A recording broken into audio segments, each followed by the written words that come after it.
Hi everyone, कैसे हैं आप लोग। आज मैं डिस्कस करने वाला हूँ एक फंडामेंटल कॉन्सेप्ट केमिस्ट्री का, जो कि सबको जानना ज़रूरी है। हाँ बच्चों, आज हम डिस्कस करेंगे कि अगर आपको एटॉमिक नंबर और एटॉमिक मास पता हो तो आप कैसे इलेक्ट्रॉन, प्रोटॉन्स और न्यूट्रॉन पता कर सकते हैं एक न्यूट्रल स्पेसिस के बारे में। तो ये जानना सबको ज़रूरी होता है, ठीक है। तो आज के वीडियो लेक्चर में मैं सिखाऊंगा कि किस तरह से एटॉमिक मास और एटॉमिक नंबर को लिखा जाता है, लिखने का सही तरीका, और किस तरह से हम लोग इलेक्ट्रॉन, प्रोटॉन्स और न्यूट्रॉन्स पता कर सकते हैं इजीली। तो चलो आज का क्लास शुरू करते हैं। तो सबसे पहले हम लोग ये देखते हैं कि एटॉमिक नंबर और एटॉमिक मास को कैसे लिखा जाता है। चलो मैं एक एग्जाम्पल के तौर से तुम लोग को समझाऊंगा। चलो ले लेते हैं सबसे पहले कार्बन को। बच्चों, कार्बन को हम लोग C से रिप्रेजेंट करते हैं, ठीक। इसका एटॉमिक नंबर हमेशा नीचे लिखा जाता है और एटॉमिक मास को हम लोग हमेशा ऊपर लिखते हैं। तो एटॉमिक नंबर को हम लोग नीचे लिखेंगे और इसको हम लोग Z से डिनोट करेंगे। जो भी इसका एटॉमिक नंबर होगा बच्चों, इसको हम लोग Z से डिनोट करते हैं या डेजिग्नेट करते हैं। और इसका जो एटॉमिक मास होगा, एटॉमिक मास को हम लोग A से डेजिग्नेट करते हैं, राइट। एक चीज ध्यान रखना है, कभी भी हम लोग ये जो एटॉमिक नंबर होगा, ये एटॉमिक नंबर को कभी भी हम लोग यहाँ पे नहीं लिखेंगे। आई मीन कि यहाँ पे अगर मैं यहाँ इधर लिखता हूँ सबस्क्रिप्ट पे, ठीक है, तो ये गलत हो जाएगा। इसका कारण भी मैं बताऊंगा। तो सबसे पहले देखो कार्बन का एटॉमिक मास कितना होता है। कार्बन का एटॉमिक मास होता है बच्चों 12 और कार्बन का एटॉमिक नंबर होगा 6, ठीक है। तो किसी भी एलिमेंट का एटॉमिक मास या एटॉमिक नंबर को हम लोग इस अल्फाबेट से डेजिग्नेट करेंगे। मतलब अगर आप एटॉमिक मास लिख रहे हैं तो उसको A से डेजिग्नेट करना होगा, और अगर आप एटॉमिक नंबर लिख रहे हैं तो उसको Z से डेजिग्नेट करना होगा, ठीक है। अब रही बात कि हम लोग ये एटॉमिक नंबर को यहाँ पे क्यों नहीं लिख सकते हैं। चलो ये देखते हैं। देखो मैंने एटॉमिक नंबर को यहाँ पे लिखा है। किधर लिखा है? लेफ्ट साइड पे लिखा है। क्या होता अगर मैं इस 6 को यहाँ लिख देता? देखो अगर मैं इस 6 को यहाँ लिखता तो इसके मतलब हो गया मैं 6 कार्बन की बात कर रहा हूँ। आई मीन एक कार्बन की बात नहीं हो रहा यहाँ पे, तब 6 कार्बन की बात होगा, जो कि गलत हो जाएगा, राइट। तो कभी भी एटॉमिक नंबर को हम लोग इस पोजीशन में नहीं लिखेंगे। हाँ, मास नंबर को कभी कभी हम लोग लेफ्ट साइड या राइट साइड पे लिख सकते हैं, लेकिन सुपरस्क्रिप्ट पे, कभी भी इसको सबस्क्रिप्ट या नीचे हम लोग नहीं लिखते हैं। तो ये रही तरीका किस तरह से हम लोग एटॉमिक नंबर और एटॉमिक मास को लिखते हैं। अब एटॉमिक मास क्या शो करता है और एटॉमिक नंबर क्या शो करता है, हम लोग को निकालना क्या है। इस एटॉमिक मास और एटॉमिक नंबर से हमें पता करना है कि इसमें कितना इलेक्ट्रॉन्स है, कितना प्रोटॉन्स है और कितना न्यूट्रॉन्स है। एक चीज ध्यान में रखना है कि यहाँ पे कोई चार्ज नहीं है। आई मीन कि ये एक रेडिकल नहीं है। आज के वीडियो लेक्चर में मैं खाली न्यूट्रल स्पेसिस के बारे में डिस्कस करने वाला हूँ। तो यहाँ पे किसी तरह के चार्ज एक्सटर्नली हम लोग को नजर नहीं आ रहा है, मतलब कि प्लस या माइनस, पॉजिटिव या नेगेटिव चार्ज नहीं दिया गया है, ठीक है। तो इस तरह का एलिमेंट के लिए हम लोग कैसे एटॉमिक नंबर निकालें, चलो सीखते हैं कि हम लोग किस तरह से इसका एटॉमिक मास या एटॉमिक नंबर से क्या क्या पता कर सकते हैं। चलो सबसे पहले मैं इसका फॉर्मूला लिख लेता हूँ। मैं इस साइड में लिखता हूँ एटॉमिक मास बच्चों A, एटॉमिक मास, ठीक है, इज इक्वल टू, लिखेंगे हम लोग नंबर ऑफ न्यूट्रॉन, न्यूट्रॉन को मैंने N मान लिया, ठीक है, plus number of proton, number of proton, proton को मैंने P मान लिया। तो N मतलब यहाँ पे होता है बच्चों न्यूट्रॉन और P मतलब होगा प्रोटॉन, ठीक है। अच्छा, इसके बाद मैं Z लिखता हूँ। क्या है बच्चों? Z Z मतलब क्या है? Atomic number, right. तो मैं यहाँ पे लिख देता हूँ, यहाँ पे एटॉमिक मास, ठीक है, इसको हम लोग A से डेजिग्नेट कर रहे हैं, और एटॉमिक नंबर हम लोग इसको Z से डेजिग्नेट कर रहे हैं। अब ये एटॉमिक नंबर हम लोग को क्या इंफॉर्मेशन दे रहा है, चलो इसको थोड़ा समझते हैं। तो Z एक्चुअली क्या बताता है? ये हम लोगों को इंफॉर्मेशन देता है कि इसमें 6 इलेक्ट्रॉन है और 6 प्रोटॉन है। देखो ध्यान से, तो Z is equal to number of proton, मतलब आपको Z का वैल्यू अगर पता है, then you know the value of proton, तब आपको प्रोटॉन का भी वैल्यू पता है कि इसमें कितना नंबर ऑफ प्रोटॉन्स इसमें है, ठीक है।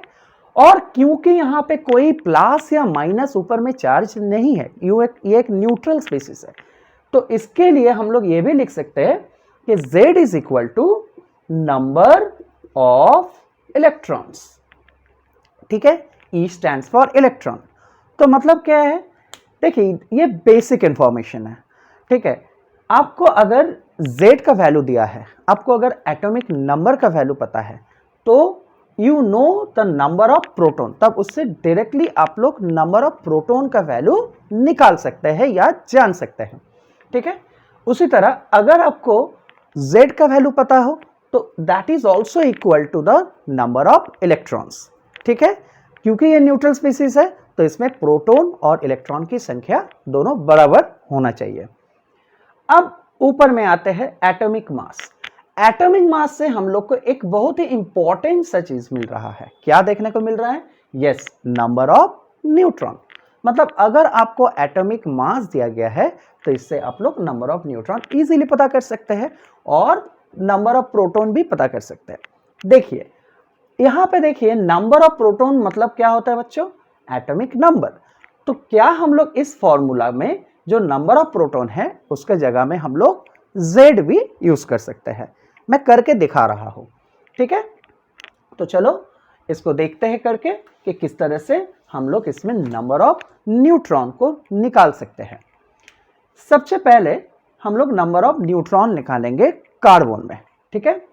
तो कार्बन में नंबर ऑफ न्यूट्रॉन कितना होगा बच्चों? नंबर ऑफ न्यूट्रॉन, अगर मैं इस फॉर्मूला को थोड़ा इधर लिखता हूं, A minus number of proton हो जाएगा, राइट। मतलब atomic mass minus number of proton. मैं क्या लिखूंगा? नंबर ऑफ प्रोटॉन, ठीक है। तो नंबर ऑफ न्यूट्रॉन क्या हो जाएगा? Atomic mass minus number of proton. अब बच्चों सोच के देखो, नंबर ऑफ प्रोटॉन मतलब क्या है? नंबर ऑफ प्रोटॉन तो यहाँ पे एटॉमिक नंबर है, राइट। तो क्या मैं इसका वैल्यू ऐसे लिखूं, A माइनस Z? अगर मैं ऐसे लिखता हूं तो क्या गलती है? ऑब्वियसली कोई गलती यहाँ पे नहीं है, हम लोग ऐसे भी कर सकते हैं, ठीक है। तो अब खुद से डिसाइड करो कि देखो कितना हुआ इसका नंबर ऑफ न्यूट्रॉन। यस 12, यहाँ पे एटॉमिक मास 12 दिया गया है, और इससे हम लोग माइनस Z क्या है यहाँ पे? एटॉमिक नंबर है, तो इसको मुझे यहाँ पे घटाना है। तो अगर हम लोग इसको घटाते हैं, then what is the value we are getting? Yes 6। So उसका मतलब क्या है कि कार्बन में 6 या 6 न्यूट्रॉन आपको मिल जाएंगे, ठीक है। तो फ्रॉम दिस वैल्यूज, जो वैल्यू यहाँ पे दिया है उस हिसाब से कार्बन में हम लोग को 6 न्यूट्रॉन मिल रहा है। अब रही बात what is the number of protons here, तो मैंने पहले ही कह दिया कि number of protons is equal to Z। तो यहाँ पे Z कितना है बच्चों? अच्छा, तो यहाँ पे Z कितना है? 6 है। तो मतलब नंबर ऑफ प्रोटॉन्स कितना हो जाएंगे? Number of protons is equal to Z, right. अब Z कितना है? Z का वैल्यू है 6, तो ये नंबर ऑफ प्रोटॉन कार्बन में कितना हो गया? 6 हो गया, ठीक है। अब इसमें इलेक्ट्रॉन्स पता करना है बच्चों। एक चीज सबको जानकर रखना चाहिए, जरूरी है, हर एक प्रोटॉन के लिए एक इलेक्ट्रॉन्स रहता है, मतलब एक इलेक्ट्रॉन को एक प्रोटॉन न्यूट्रलाइज करता है, इसीलिए तो ये न्यूट्रल है। मतलब यहाँ पे कोई एक्सेस पॉजिटिव या नेगेटिव चार्ज हम लोग को नहीं दिख रहा है, ठीक है। तो यहाँ पे क्या हो जाएगा नंबर ऑफ प्रोटॉन? तब नंबर ऑफ प्रोटॉन मेरा Z इज इक्वल टू 6 हो गया, तो नंबर ऑफ इलेक्ट्रॉन कितना हो जाएगा?